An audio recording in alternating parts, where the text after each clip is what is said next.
Alright, Nick, can you get a mic check? Hi, I'm Nicky. Welcome to Alpha. Life is busy. Every day we ask so many questions. What should I wear? What's the weather going to be like? What's happening today? How am I going to fit everything in? But then there are those bigger questions. Like, why am I here? Where am I heading? Is this it? Is there more to life than this? These are life's big questions, but there's rarely enough time to think them through properly.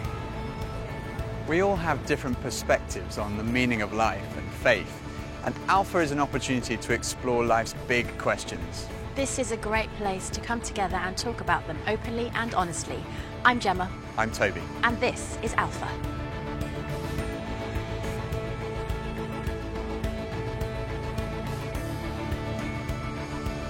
I go on Google. I definitely Google. I go on Wikipedia. Internet. I scroll through all the different answers and then I try and combine it and then make my own kind of like cornerstone. Or smart friends. I don't ask big life questions. It's too hard to answer. Google or my grandmother. I meditate or I read. When I have a big life questions, I probably go to my family. I haven't really had any mess with what they said. To my mom or my dad, basically. My mom or my dad, maybe my gran. I get most of my answers from the library in any section there because I don't really trust the people that I'm around. The key is always to yourself. You got to figure some things out for yourself. If I'm confused, I go to him first. And he confuses me more. But when it's something more personal, I try to find it within myself first. Friends of mine told me that the first night they came to Alpha, they sat in their car for half an hour waiting and watching people going in. And eventually when they'd seen enough normal looking people going in, they thought they'd give it a try. And one thing that might be going through your mind is, am I going to be the only one there who doesn't believe all this stuff, who's not a Christian, that doesn't go to church? Well, if that's you, then you're in the right place. Alpha is designed for people who wouldn't call themselves Christians or who are not regular churchgoers. It might feel a bit strange to be discussing life and faith with people that you've never met before, but the best thing about Alpha is often the great friendships that are formed over the weeks. For much of my life, I was not remotely interested in Christianity. In fact, I don't think I'd ever come to something like Alpha. I was not brought up as a Christian. My father was a secular Jew. He was an agnostic, and my mother didn't go to church, and I had no interest at all in Christianity. First of all, I just thought it was so boring. Everything to me about church, Christianity, religion was just dull and dreary. And it kind of made me feel a little bit guilty. I didn't know why, but I just didn't want to have anything to do with it. And I also thought it was untrue. I thought I'd sort of thought it through, and I'd come up with these intellectual objections, and I called myself, very pretentiously, I called myself a logical determinist. And I quite enjoyed arguing with people who called themselves Christians. And at university, I had a bit of a reputation for being an argumentative atheist.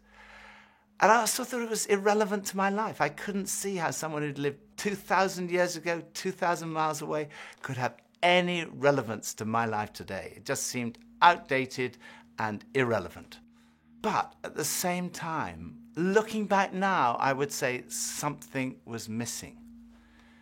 I say that because I don't think I was living in the moment. I was always looking forward to the next thing in life.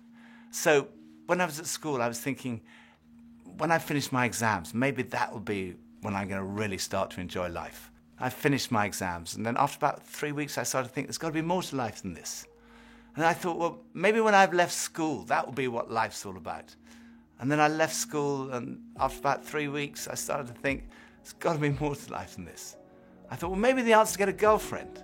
And somehow, I don't know how I managed it, but I managed to find a girlfriend. Again, after about 3 weeks, I started to think, there's got to be more to life than this. And basically, there was something missing. I was longing for more. The actor Jim Carrey once said, "I wish everyone could get rich and famous and have everything they've ever dreamed of, so they would know that's not the answer." Some people dream of having their name in lights, of fame and fortune. Some people dream of finding happiness through relationships, careers, money, whatever it may be. But Do you ever get that niggly feeling that, as good as those things are, there must be more to life? Yeah, all too often life just doesn't turn out the way we think it should.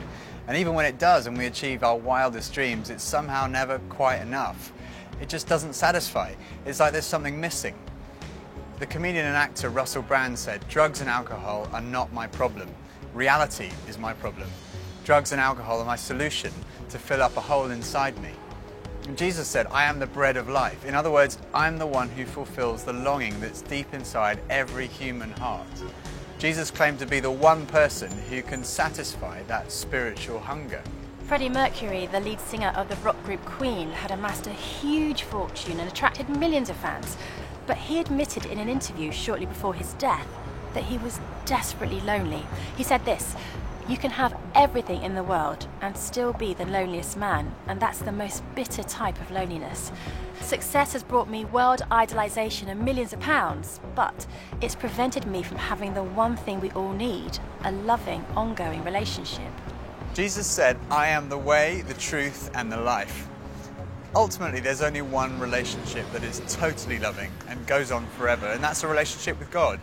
And Jesus said, "I am the way to that relationship."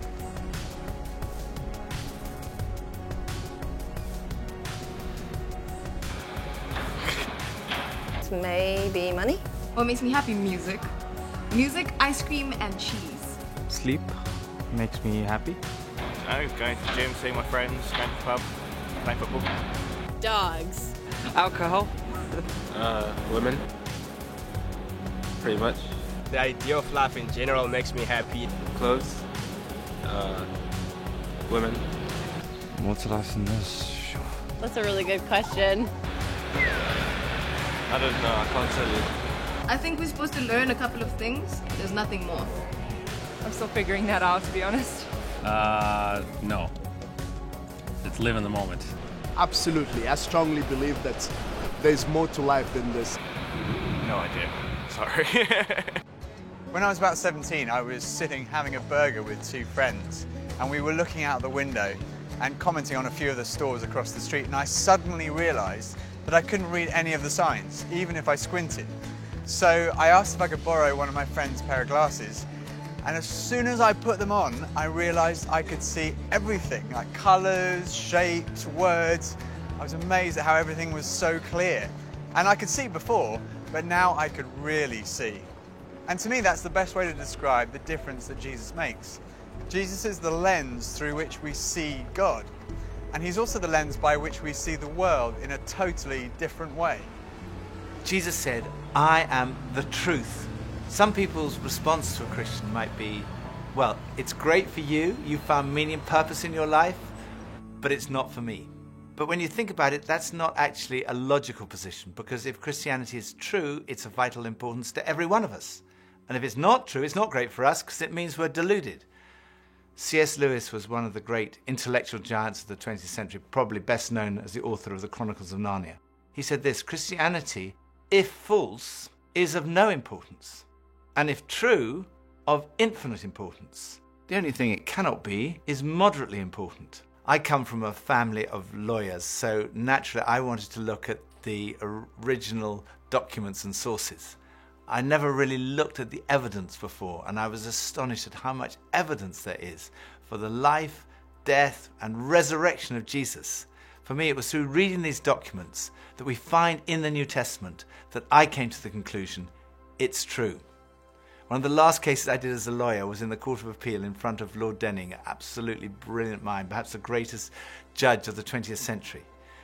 He said on one occasion that his Bible was his most tattered book in his library.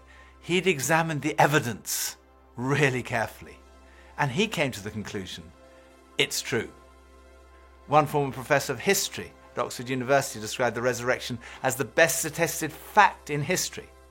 I hadn't realized how many of the pioneers of modern science were believers. Descartes, Newton, Kepler, Galileo, Locke, Copernicus, Faraday, Kelvin, Pasteur. Francis Collins, one of the greatest scientists of our time, was director of the Human Genome Project, mapping the 3 billion letters in the human DNA, considered by many to be the most significant scientific undertaking of our time. He describes how he encountered Jesus and came to believe in the truth of Christianity? Well, in the home where I grew up, faith was not something that was talked about very much. My father was a professor of drama, my mother a playwright. When I went to college and those discussions in the dorm late at night about religion began to occur, I had no particular reason to attach value to a faith system. It had never been something I was familiar with or had internalized at all. And I assumed that any religious feelings that anyone held must be on the basis of some emotional experience, and I didn't trust those, or on the basis of some childhood indoctrination, which I felt I was fortunate to have missed. I loved the experience of learning about the human body and all of the components of that, and I particularly loved being introduced to genetics. But then I ended up in the medical school curriculum sitting at the bedside of patients with diseases. This was no longer an abstract study of molecules and organ systems. These were real people. And one afternoon, one of my patients, a wonderful elderly woman, much like a grandmother, who had very bad heart disease. She had a particularly bad episode of chest pain while I was with her. She got through it, and at the end of that, explained to me how her faith was the thing that helped her in that situation. She realized that the doctors around her weren't really giving her that much help, but her faith was. And after she finished her own very personal description of that faith, she turned to me, and I had been silent, and she looked at me quizzically, and she said, "What do you believe, doctor?" And ultimately, I had to admit to myself that her question had made me realize that I had arrived at an answer to the most important issue that we humans ever deal with. Is there a God? And I had arrived there without ever really looking at the evidence. And I was supposed to be a scientist. If there's one thing scientists claim they do is to arrive at conclusions based upon evidence. And I hadn't taken the trouble to do that. I was greatly assisted by a pastor who lived down the road, who I went and asked about all this, and who gave me a copy of C.S. Lewis's wonderful book, Mere Christianity.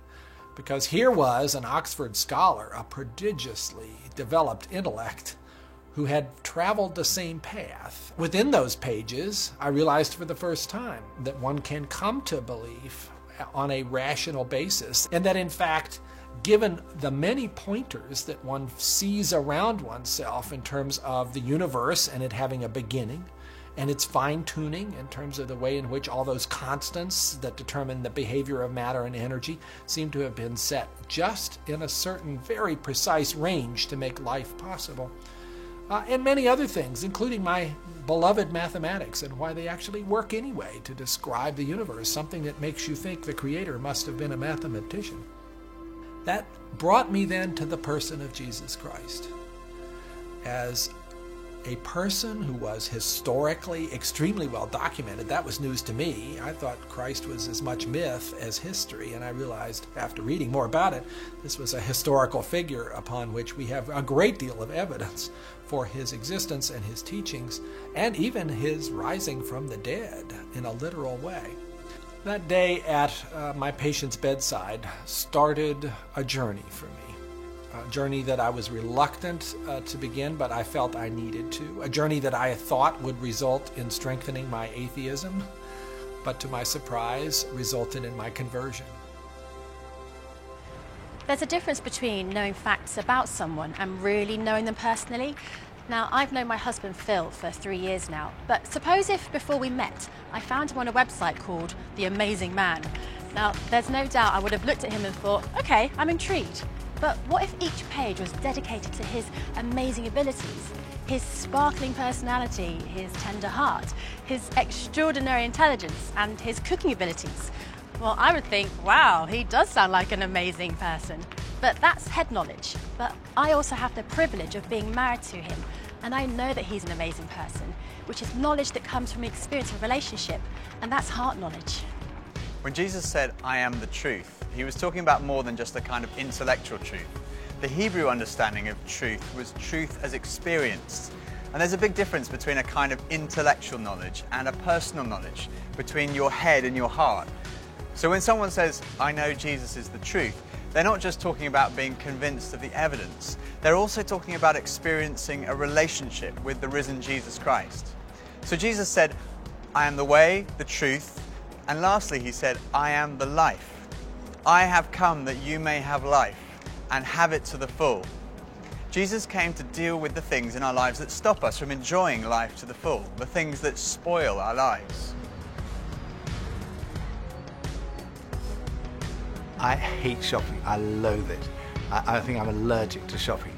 But occasionally my wife Pippa persuades me to go shopping, and just after Christmas it was the sales and she persuaded me to go shopping, and we went into the shop and we bought this very nice new sweater, same colour as all my other sweaters, and we left the shop and we went to buy a present for her, and we went into this ghastly shop. It was so crowded, it was unbelievable, and even Pippa had had enough and she said, okay, we're leaving. So we went to leave, and as we left, the security alarm went off, and the security guys moved in very quickly and they stopped us all from leaving. And like the crowd that was trying to leave was stopped, and the crowd that was trying to come in was stopped. And we were there right in the middle. The 6 of us who were going through the security at that one time were all taken off and sectioned off from all the rest. And they wanted to see which one of the 6 of us had set off the alarm. So they sent one of them through, and that was fine. They obviously hadn't set it off. Then they sent the next one through. They obviously hadn't set it off.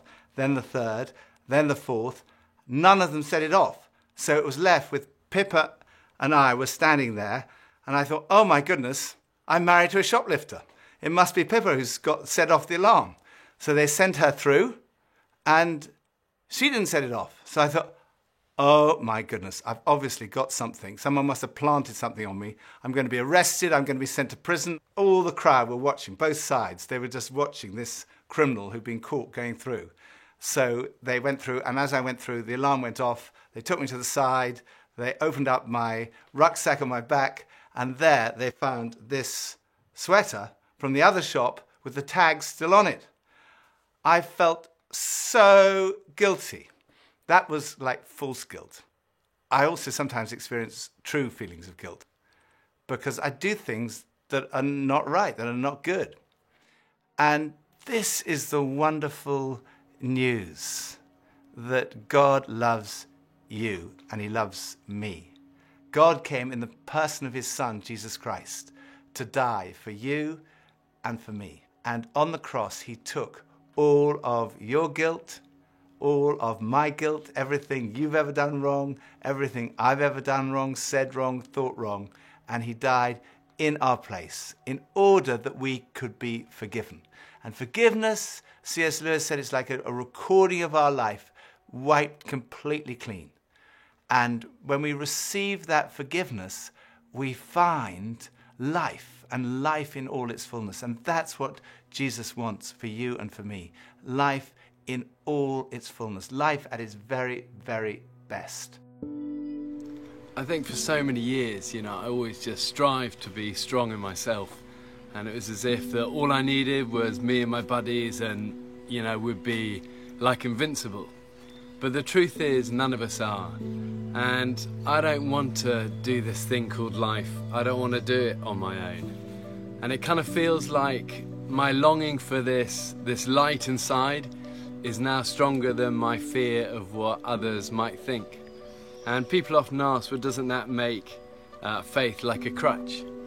And, well, maybe, but, what does a crutch do? A crutch helps you stand, and it makes you stronger. And in that case, sure, I need a bit of that. But especially when it's so much more than that. When this faith inside is also like a backbone, helping me stand tall and helping me be strong when I'm really up against it, facing those odds, whether it's on a mountain or stuck in some jungle or just dealing with the storms, with the storms of life. Sure, I need it. I need that. But at heart, my Christian faith says that I'm known to Christ, bought at a price, blessed with light. Faith says that we're loved, regardless of our mess, regardless of how many times we fall down, and that Jesus somehow picks me up. And sure, I'll reach out to that. Why wouldn't I? I used to think Christianity was boring, untrue, and irrelevant. But when I read about Jesus, I realized he was anything but. Jesus said he's the way to God. He's the one who brings meaning and purpose to your life. He said he's the truth. He said he's the life, that true fulfillment is found in a relationship with God through him. Alpha is a place where you can be yourself. You can say what you think and challenge everything. No question is too complex or too simple. And what your point of view is as important as anyone else's. And over the weeks ahead, we are going on a journey together, an adventure to explore the questions of life, faith, and meaning. Think of it this way. If you live to be 70, you're going to spend 20 years and 3 months asleep, 10 years and 5 months watching TV, 5 years and 9 months in some form of transportation, 7 years and 6 months eating and drinking. You have approximately 570,000 hours left to live. So why not spend less than 24 of them asking life's biggest questions? Welcome to Alfy.